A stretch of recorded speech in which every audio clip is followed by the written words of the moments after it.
Hello, maestros! Today we continue learning about human proportions. There are roughly 4 kinds of proportions out there. There are normal academic proportions of 8 heads. There are idealized of roughly 8 heads and a half. There are fashion design proportions, a bit taller, and ultimately there are also heroic proportions for portraying some actors or maybe idealized human bodies. Here I have practiced a bit, and just to illustrate the concept, let's try draw someone. So if we have to draw a person who is normal height, then you would likely divide this person into 8 heads as academic proportions. So here we have our head that can be round or oval. Then we have our neck. Then of course, let's say this is one head.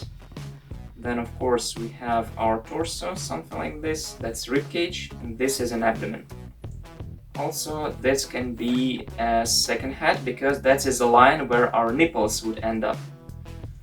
Let's assume this is a male body, so for a male body that would be roughly at the level of a second head. So our pelvis is a bit like this. Here we have our third head. Then we have our arms. Let's portray them a bit bulky. So elbows are placed exactly or roughly at the level of a third head. And somewhere here we also have our navel. So here we also have our fourth head, our femur bones, a bit bulky, our knees. Then we have our ankles.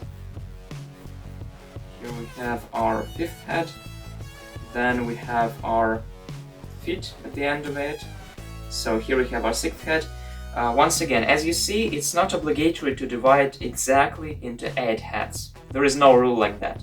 You can divide it even into 6, 7 or even 9 heads. That is entirely up to you. What does it mean? That means you can vary the height of your model or of your drawing by combining different proportions of your head.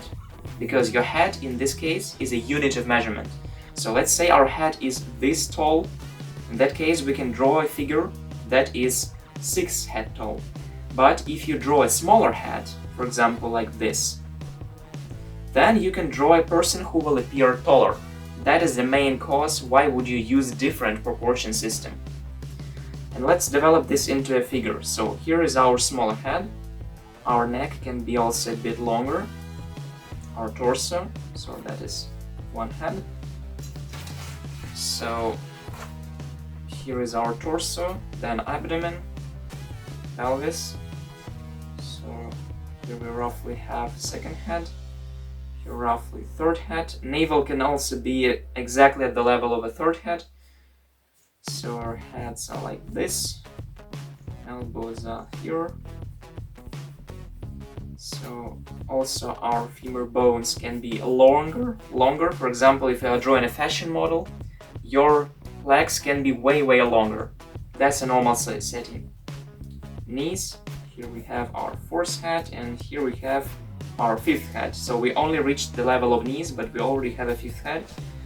And just to appear it a bit longer, we can draw really long ankles. Here we have our sixth head. Here we have our feet. Here we have a seventh head. Once again, as you see, this is not an 8 head system. I have used only 7 head here. So according to Andrew Loomis, 7 head and a half, that is an ideal height for a female body. But as I've said earlier, you can utilize any kind of heads that you want.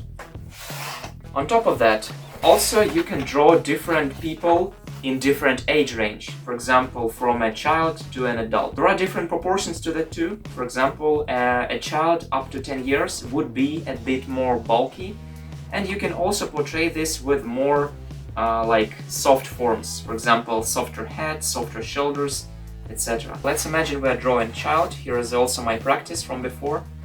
So let's assume we are drawing a 5-year-old child, something like this.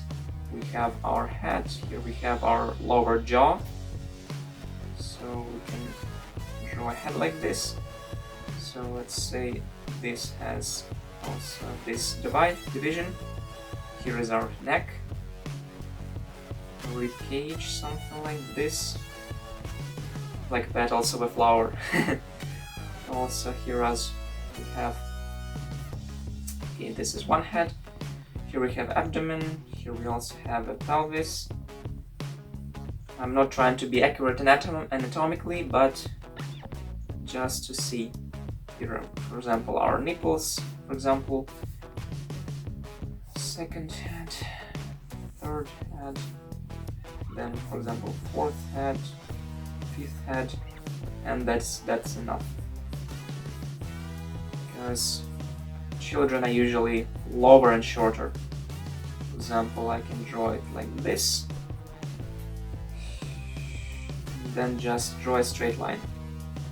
So that's how it should look like roughly. Of course, once again, that is extremely basic. So you can always attach this to your drawing how you like this. So to summarize, you can divide a body into several heads, and then you can make a varying degree of your height by varying the length of your head. If you make it appear smaller, then you will have a higher body. If you make it appear larger, then you can draw, for example, a child. So that's what's all for today. Thank you very much for watching. Stay tuned and watch my other videos as well.